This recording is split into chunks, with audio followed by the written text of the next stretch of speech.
میں بہک سکوں یہ مجال کیا میرا رہنما کوئی اور ہے۔ الحمدللہ رب العالمین والصلاة والسلام علی سید الانبیاء والمرسلین اما بعد فاعوذ باللہ من الشیطان الرجیم بسم اللہ الرحمن الرحیم۔ الحمدللہ پروگرام الہادی میں قرآن عظیم کے موضوع پر کلام چل رہا تھا۔ پچھلے جو دو پروگرام ہمارے گزرے اس میں قرآن سے متعلق یہ ہم نے پہلو لیا تھا کہ آج کے مسلمان نے قرآن کو چھوڑ دیا، اور یہ چھوڑ دینا چاہے نہ سننے کے اعتبار سے ہو، نہ پڑھنے کے اعتبار سے ہو، یا درس قرآن کو بند کرنے کے اعتبار سے ہو، درس قرآن سے بے رغبتی کے اعتبار سے ہو، بہرحال یہ کوئی اچھی روش نہیں ہے۔ اور نبی کریم صلی اللہ علیہ وسلم کی قوم نے جب اس طرح معاملہ کیا تھا تو ان کے یہ اعمال و افعال نبی کریم صلی اللہ علیہ وسلم کے لیے رنجیدگی کا سبب بنے تھے، اور آپ نے باقاعدہ اللہ تعالیٰ کی بارگاہ میں اس کی درخواست پیش کی تھی، اور اللہ تعالیٰ نے فوراً اپنے نبی کریم صلی اللہ علیہ وسلم کے قلب کی تسلی کا سامان فرمایا تھا، اور یہ ثابت فرمایا کہ ہر قوم کے اندر کچھ ایسے لوگ ہوتے ہیں کہ وہ انبیاء علیہ السلام کے خلاف دشمنی اختیار کرتے ہیں اپنی قدرت و ارادے سے، اور ہم ان کو روکتے نہیں ہیں، اعراض کرتے رہتے ہیں، ان سے درگزر کرتے ہیں، انہیں مہلت دیتے ہیں کہ وہ خود سنبھل جائیں، اور نہیں سنبھلتے تو پھر ان کی بعد میں گرفت کی جاتی ہے۔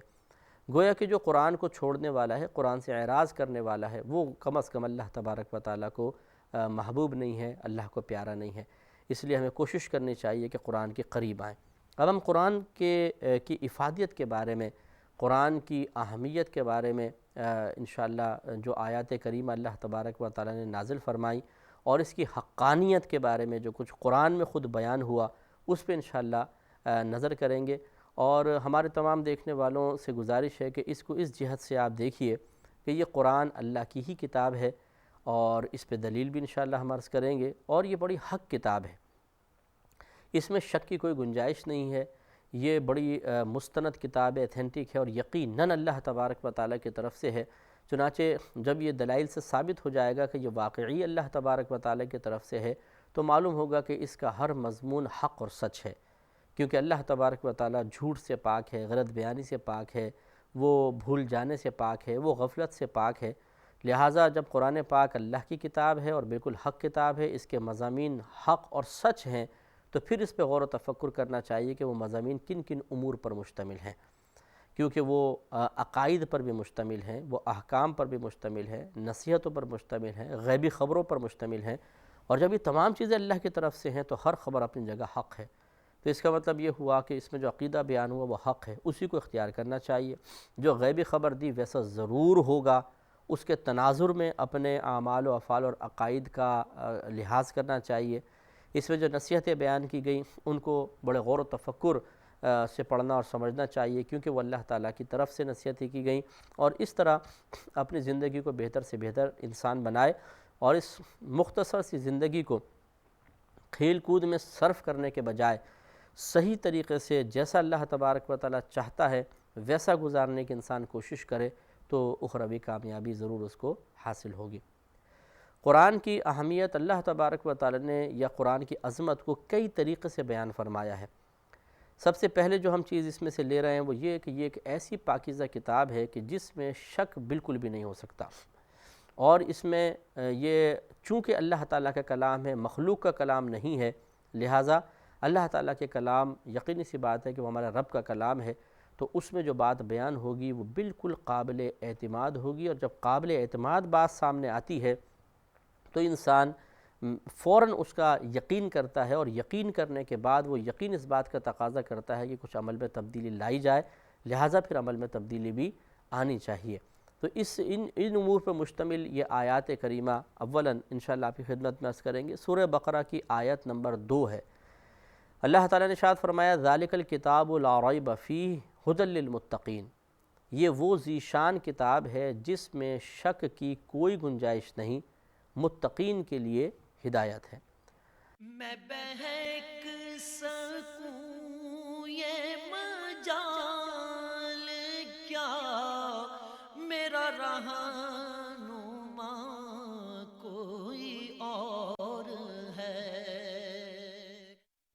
تفسیر خازن کے اندر ہے کہ مطلب یہ ہے کہ لا ریب فی، اس میں کوئی شک نہیں ہے۔ اس کا مطلب یہ ہے، اس کی تفسیر کرتے ہوئے بیان کرتے ہیں کہ اس کا مطلب یہ ہے کہ اس بات میں کوئی شک نہیں ہے کہ یہ اللہ تبارک و تعالیٰ کی طرف سے نازل کردہ ایک کتاب ہے، اور بے شک یہ حق اور سچ ہے، کیونکہ جب یہ اللہ کی طرف سے ہے تو یقینی سی بات ہے کہ حق اور سچ ہے۔ اور یہ کہتے ہیں کہ بعضوں نے یہ کہا کہ ویسے تو ایک خبر دی جا رہی ہے کہ اس میں شک کی کوئی گنجائش نہیں، لیکن کہتے ہیں بعض لوگوں نے، بعض مفسرین نے یہ بھی لکھا کہ یہاں پر اصل میں خبر ہے لیکن حکم دیا جا رہا ہے، حقیقتاً حکم ہے، بظاہر خبر حقیقتاً حکم۔ گویا کہ اللہ تعالیٰ یہ بیان فرما رہا ہے کہ یہ وہ ذیشان کتاب ہے جس میں کوئی شک نہ کیا جائے، یا جس میں تم بالکل شک مت کرو۔ تو یہ پھر بھی وہی حکم وہی ثابت کرے گا کہ چونکہ یہ اللہ تبارک و تعالیٰ کی طرف سے نازل کردہ کلام ہے، لہذا اس میں ہرگز شک نہ کیا جائے۔ یہ کہتے ہیں کہ اعتراض پہلے ذکر کرتے ہیں، پھر اس کا جواب، پھر اس کے اوپر انشاءاللہ ہم گفتگو کریں گے کہ کس طریقے سے واقعی اللہ کا کلام ہے، اور اس میں دوسری آیت ذکر کر کے ثابت کریں گے کہ واقعی اللہ کا کلام ہے۔ یہ کہتے ہیں کہ کچھ لوگوں نے یہ کہا کہ یہ جو بات ہے سمجھ میں نہیں آتی کہ اللہ تعالیٰ نے فرمایا یہ وہ ذیشان کتاب ہے جس میں شک کی گنجائش نہیں، حالانکہ کفار نے تو اس میں شک کیا تھا، تو پھر یہ تو ایک ظاہری حقیقت کے خلاف کلام لگ رہا ہے، اور قرآن کی یہ شان نہیں ہے کہ ظاہری حقیقت کے خلاف کلام کرے۔ اس کا مفسرین نے جواب دیا کہ اس کا قول کا مطلب یہ ہے کہ جو شخص دل میں بغض، کینہ، عناد وغیرہ نہ رکھتا ہو، اور اسے صحیح غور و تفکر کرنے کی سعادت حاصل ہو، وہ اگر قرآن عظیم میں غور و تفکر کرے گا تو بے اختیار اس کی زبان سے نکلے گا کہ نہیں، یہ کتاب کسی انسان کا کلام نہیں ہے، یقیناً اللہ تعالیٰ کا کلام ہے اور اس میں شک کی کوئی گنجائش نہیں ہے۔ یہی وجہ ہے کہ آپ دیکھیں یورپ کنٹریز میں جو پڑھا لکھا ایک طبقہ ہے، انگریز لوگ ہیں، وہ خود قرآن کو پڑھ رہے ہیں، غور و تفکر کر رہے ہیں، اور جب وہ دیانتدارانہ انداز سے قرآن پاک کا مطالعہ کرتے ہیں، اسلام دشمنی ان کے قلب میں نہیں ہوتی، پہلے سے ہی قرآن کو رد کرنے کا ذہن نہیں بنا ہوتا، بلکہ واقعی ایک حقیقت حال کو جاننا مقصود ہوتا ہے، حق کو سمجھنا مقصود ہوتا ہے، تو جب وہ قرآن پڑھتے چلے جاتے ہیں تو ان کے دل کی دنیا بدلتی چلی جاتی ہے۔ قرآن میں جس انداز سے اللہ تبارک و تعالیٰ نے مضامین کو بیان فرمایا، کائنات کے دلائل پر، کائنات میں پھیلے ہوئے قدرت قدرت اللہ تعالیٰ کی قدرت کو ظاہر کرنے والے دلائل پر غور و تفکر کی دعوت دی گئی، جب ایک انگریز، ایک عام شخص اس کو پڑھتا ہے تو وہ کہتا ہے کہ نہیں، یہ کسی عام انسان کی طرف سے اتنے اچھے انداز سے دعوت فکر نہیں ہو سکتی، یقیناً اللہ تعالیٰ کی طرف سے ہو سکتی ہے۔ تو پھر مراد کہنے کی یہی ہے اللہ تبارک و تعالیٰ کی کہ اگر کوئی دقت نظری سے دیکھے، دل کو اسلام اور قرآن اور نبی کریم صلی اللہ علیہ وسلم کے بغض، کینے سے بالکل پاک و صاف رکھے، اور واقعی تحقیق حق مطلوب ہو، اور پھر وہ دیانتدارانہ انداز سے قرآن کو پڑھے گا، تو وہ بے اختیار یہی کہے گا کہ لا ریب فی، اس کتاب میں کوئی شک کی گنجائش نہیں۔ یہ تو تفسیر خازن میں تھا۔ امام رازی رحمۃ اللہ علیہ ارشاد فرماتے ہیں کہ ریب جو ہوتا ہے، ریب کا لفظ، ایک ہوتا ہے شک، ایک ہوتا ہے ریب، ان دونوں میں فرق ہے۔ آپ فرماتے ہیں ریب جو ہے یہ شک کی طرح کا یہ ایک چیز ہوتی ہے، لیکن اس میں شک کے مقابلے میں تھوڑی زیادتی ہوتی ہے۔ آپ اس کو یوں سمجھ لیں کہ اگر ایک چیز کے بارے میں اقرار اور انکار دونوں جہتیں برابر ہوں تو اس کو شک کہا جاتا ہے۔ جیسے آپ مجھ سے کہیں کہ جی کیا وہ زید صاحب آ گئے تھے، اب مجھے آنے کا میں بھی ڈاؤٹ ہے، ان کے نہ آنے میں ڈاؤٹ ہے، برابر چل رہا ہے، تو یہ شک کہلائے گا۔ میں کہوں گا یار پتہ نہیں، مجھے پتہ نہیں ہے یا نہیں، یعنی شک میں مبتلا کہلاؤں گا۔ لیکن اب شک سے ایک آگے بڑھ کے درجہ ہے جس کو یہ ریب بیان فرمایا گیا کہ اگر میرا زیادہ میری توجہ یا میرا قلبی میلان اس طرف ہے کہ ہاں وہ آ گیا ہے، اقرار کی طرف زیادہ اگر میلان ہو تو ہم اس کو ریب کا نام دیتے ہیں، یعنی گویا کہ اقرار نہیں بلکہ انکار کہنا چاہیے، یعنی ایک جہت کی طرف زیادہ توجہ ہو۔ جیسے مثال کے طور پر کسی نے پوچھا فلاں آ گیا، اب آنے کے بارے میں بھی ہے لیکن نہ آنے کے بارے میں میرا گمان زیادہ ہو رہا ہے کہ نہیں آیا، 60-40 کا ریشو ایسے سمجھ لیجئے بالفرض، تو اب اس کو ریب کہا جائے گا۔ تو اگر اقرار اور انکار کی دونوں جہتیں، دونوں جانب برابر ہوں تو شک، اور اگر انکار کی جہت تھوڑی سی اس سے زیادہ ہو جاتی ہے تو اس کو ریب کا نام دیتے ہیں۔ یہ ایک لفظی تحقیق کے اعتبار سے ایک معلوماتی بات ہے، اس کو تھوڑا سا آپ ذہن میں رکھیں گے تو بہت ہی بہتر ہوگا۔ تو اس آیت کریمہ میں اللہ تبارک و تعالیٰ نے یہ بیان فرمایا کہ اس میں شک کی کوئی گنجائش نہیں۔ اسی طرح سورہ سجدہ آیت نمبر 2 میں اللہ تبارک و تعالی ارشاد فرماتا ہے الف لام میم، یہ تو حروف مقطعات میں سے ہے، تنزیل الکتابی، یہ کتاب کا نازل کرنا ہے، یعنی اللہ تعالیٰ کی طرف سے کتاب کا نازل کرنا ہے، لا ریب فیہ، اس میں شک کی کوئی گنجائش نہیں، من رب العالمین، یہ تمام جہانوں کو پالنے والے کی طرف سے نازل کردہ ہے۔ گویا کہ اس میں بھی، اس آیت کریمہ میں بھی اللہ تبارک و تعالیٰ نے واضح طور پر پہلے فرمایا کہ اس میں شک کی کوئی گنجائش نہیں، اور پھر اس میں دعویٰ ہے کہ یہ تمام جہانوں کے پالنے والے کی طرف سے ہے، یعنی اللہ تبارک و تعالیٰ کی طرف سے اس کو نازل کیا گیا۔ تو یہاں تک تو چلیں کوئی انکار کر سکتا ہے کہ جی ہم اس پہ کیسے ہم اس کا مطلب کیسے اس بات کو تسلیم کر لیں کہ یہ اللہ کی طرف سے ہی ہے۔ چنانچہ اب اگلی آیت میں دیکھیں جس میں اللہ تعالیٰ نے ایک دلیل باقاعدہ قائم کی ہے، اور مفسرین نے اس پر ایک تفصیلی کلام کر کے اس بات کو ثابت فرمایا کہ اگر تھوڑا سا بھی غور و تفکر کیا جائے تو عام ذہن رکھنے والا، عام علمی سطح رکھنے والا بھی اس بات کا اقرار کرنے پر مجبور ہو جائے گا کہ واقعی یہ اللہ تبارک و تعالیٰ کا کلام ہے۔ میں بہک سکوں یہ مجال کیا میرا رہنما کوئی اور ہے۔ سورہ نساء کی آیت نمبر 82 ہے۔ اللہ تعالیٰ ارشاد فرماتا ہے کہ افلا یتدبرون القرآن، کیا یہ منافقین قرآن میں غور و تفکر نہیں کرتے؟ ولو کان من عند غیر اللہ، اگر یہ قرآن اللہ تعالیٰ کے علاوہ کسی اور کی طرف سے ہوتا، لوجدوا فیہ اختلافا کثیرا، تو یہ لوگ اس میں ضرور بہت اختلاف پاتے، کثیر اختلاف پاتے۔ تو اللہ تبارک و تعالیٰ نے اس آیت کریمہ میں دعویٰ بھی بیان فرما دیا اور اس کی دلیل بھی بیان فرما دی۔ دعویٰ یہ ہے کہ یہ اللہ کے غیر کی طرف سے نازل کردہ نہیں ہے، اور دلیل یہ ہے کہ اگر یہ اللہ کے غیر کی طرف سے نازل کردہ ہوتا تو یہ منافقین اس میں بہت زیادہ اختلافات پاتے۔ وضاحت انشاءاللہ عرض کرتے ہیں، اس میں امام رازی رحمۃ اللہ علیہ نے بہت ہی پیارے انداز سے کچھ باتیں بیان فرمائی، جس کو سمجھیے۔ سب سے پہلی بات تو یہ کہ یہ آیت منافقین کے حق میں نازل ہوئی۔ جب نبی کریم صلی اللہ علیہ وسلم مکہ المکرمہ سے ہجرت کر کے مدینہ منورہ تشریف لائے تو مکے میں تو صرف کفار و مشرکین آپ کے مقابلے میں تھے، لیکن جب آپ مدینہ منورہ تشریف لائے تو یہاں پر آتے ہی آہستہ آہستہ اسلام کو غلبہ حاصل ہوا، تو کچھ یہود اور کچھ مشرکین میں سے لوگ ایسے تھے جنہوں نے نبی کریم صلی اللہ علیہ وسلم کی بڑھتی ہوئی طاقت سے خائف ہو کر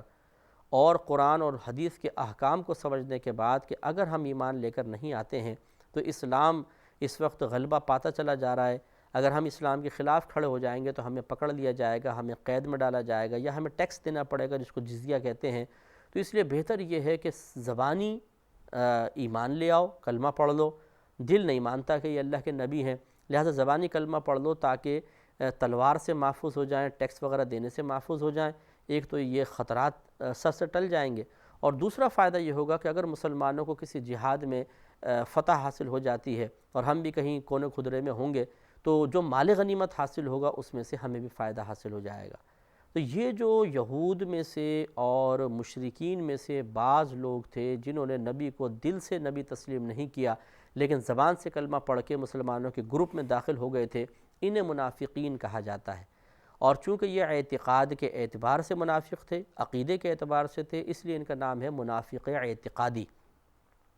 تو یہ آیت منافقین اعتقادیہ کے بارے میں نازل ہوئی کہ اللہ تعالیٰ نے فرمایا کہ یہ لوگ یہ کہا کرتے تھے، جسے انہوں نے لکھا ہے کہ یہ ماد اللہ ثم ماد اللہ اس بات کا اعتقاد نہیں رکھتے تھے کہ نبی کریم صلی اللہ علیہ وسلم جو کچھ لے کر آئے ہیں وہ حق اور سچ ہے، بلکہ یہ گمان یہی رکھتے تھے کہ یہ ماد اللہ کس بیانی کر رہے ہیں، یہ غلط بیانی کر رہے ہیں، اپنے پاس سے انہوں نے ان آیات کو وضع کیا ہے اور ہمارے سامنے پیش کر دیا ہے اپنی حکومت قائم کرنے کے لیے، اپنی ایک مرکزی حیثیت قائم کرنے کے لیے۔ تو ان منافقین کے لیے پھر اللہ تبارک و تعالیٰ نے یہ آیت کریمہ نازل فرمائی جو بظاہر قرآن کے بارے میں ہے، لیکن حقیقتاً غور و تفکر کریں تو اس میں نبی کریم صلی اللہ علیہ وسلم کا حق ہونا بیان کیا گیا ہے، آپ کی نبوت کے صحیح اور سچے ہونے پر دلیل قائم کی گئی ہے کہ جب یہ بات مان لی جائے گی کہ یہ کتاب اللہ تبارک و تعالیٰ کی کتاب ہے تو خود بخود ثابت ہو جائے گا کہ پھر یقینی سی بات ہے کہ جو بندہ اس کتاب کو لے کر آیا ہے، ہر عام آدمی تو قوم تک ایسی کتاب نہیں پہنچا سکتا، ایک خاص منصب والا ہی پہنچا سکتا ہے، اور اس کو منصب نبوت کہا جاتا ہے۔ تو پھر فوراً ضمناً یہ بھی ثابت ہو جائے گا کہ ہاں یہ اللہ کے نبی ہیں۔ لہٰذا اللہ تعالیٰ نے منافقین کے خلاف اس آیت کریمہ کو نازل فرمایا اور ان کو فرمایا کہ تم جو یہ قرآن کے بارے میں شک کر رہے ہو، یعنی نبی کے بارے میں شک کر رہے ہو کہ یہ نبی نہیں ہے، اور بنیاد یہ بنا رہے ہو کہ جی اپنے پاس سے قرآن گھڑ کے لے آئے، تو اس پہ غور و تفکر کیوں نہیں کر لیتے؟ اگر تم غور و تفکر کرو گے تو تم دیکھو گے کہ قرآن عظیم میں آپس میں آیات میں کوئی اختلاف نہیں ہے۔ اگر اختلاف ہوتا، اگر یہ اللہ تعالیٰ کا کلام نہ ہوتا، غیر کا کلام ہوتا، تو اختلاف ضرور پاتے، یا اگر تم اختلاف پاتے تو یہ اس بات کا ثبوت ہوتا کہ قرآن پاک اللہ کا کلام نہیں بلکہ غیر کا کلام ہے۔ لہٰذا ان کو چاہیے تھا کہ غور و تفکر کریں۔ امام راضی رحمۃ اللہ علیہ نے اب اس میں بیان فرمایا کہ اس آیت سے کئی مسائل ثابت ہوئے۔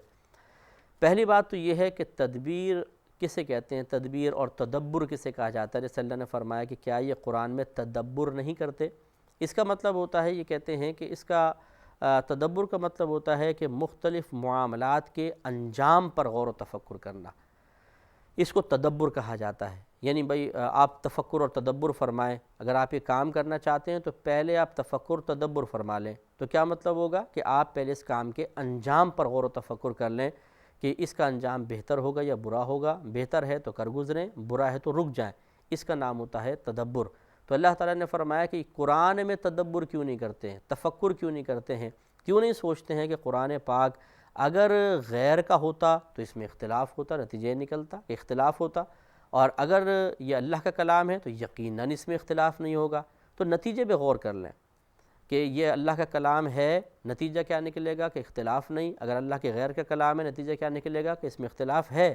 تو یہ تدبر کی دعوت دی گئی کہ تم اس کے اینڈ پر غور کرو، نتیجے پہ غور کرو۔ اگر تم نتیجے پہ غور کرو گے دیکھو گے کہ اس میں کوئی اختلاف نہیں، جب اختلاف نہیں تو اس کا مطلب ہے کہ یہ اللہ کا کلام ہے، جب اللہ کا کلام ہے تو اس پر ایمان لاؤ، اور اس پر ایمان لانے کے ساتھ ساتھ پھر نبی کریم صلی اللہ علیہ وسلم کی نبوت کو بھی حق اور سچ تسلیم کر لو۔ دوسرا اس میں مسئلہ یہ کہتے ہیں کہ وہی بات جیسے میں نے عرض کی کہ بظاہر تو یہ قرآن عظیم کے بارے میں اللہ تعالیٰ نے آیات نازل فرمائیں، لیکن حقیقتاً نبی کریم صلی اللہ علیہ وسلم کی نبوت پر حقیقتاً دلیل قائم کرنا مقصود ہے کہ یہ نبی کریم کی نبوت بالکل درست ہے اور اللہ تعالیٰ کی طرف سے ہے۔ اور یہ کہتے ہیں کہ یہ جو قرآن کی دلالت ہے، یعنی قرآن نے دلائل قائم کی ہے کہ نبی کریم صلی اللہ علیہ وسلم واقعی اللہ کے نبی ہیں، یہ تین جہت سے تھا۔ پہلا، قرآن کی فصاحت، 40 سال تک نبی کریم صلی اللہ علیہ وسلم کفار کے درمیان رہے اور ایک کلام کرتے رہے جو کلام انسانوں والا کلام تھا، اور وہ کفار جو اس زمانے میں بڑے بڑے فصحاء اور بلغاء لوگ تھے، وہ نبی کریم صلی اللہ علیہ وسلم کے کلام، آپ کا کلام بڑا فصیح کلام تھا، اس کا انکار نہیں ہے، لیکن اللہ تعالیٰ کے کلام کے مقابلے میں تو یقیناً وہ ویسا کلام تو نہیں تھا، یہ عام عربوں والا کلام تھا۔ 40 سال تک آپ نے وہی کلام کیا اور لوگ آپ کے کلام کے اسلوب سے مانوس تھے،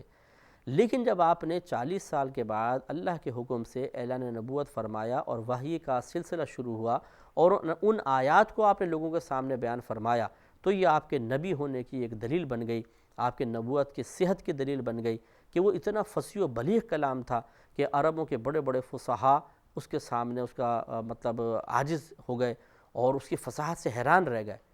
تو یقیناً 40 سال کے بعد ایک دم اچانک ایک دم نیا کلام تو کوئی بھی نہیں کر سکتا، جبکہ اس نے کسی استاد سے پڑھا نہیں، کسی کتاب سے پڑھا نہیں، تو یقیناً پھر یہ نبی ہیں اور اللہ کا کلام ہے۔ اس پر انشاءاللہ مزید کلام کریں گے اگلے پروگرام میں۔ وآخر دعوانا ان الحمدللہ رب العالمین۔ میں بہک سکوں یہ مجال کیا میرا رہا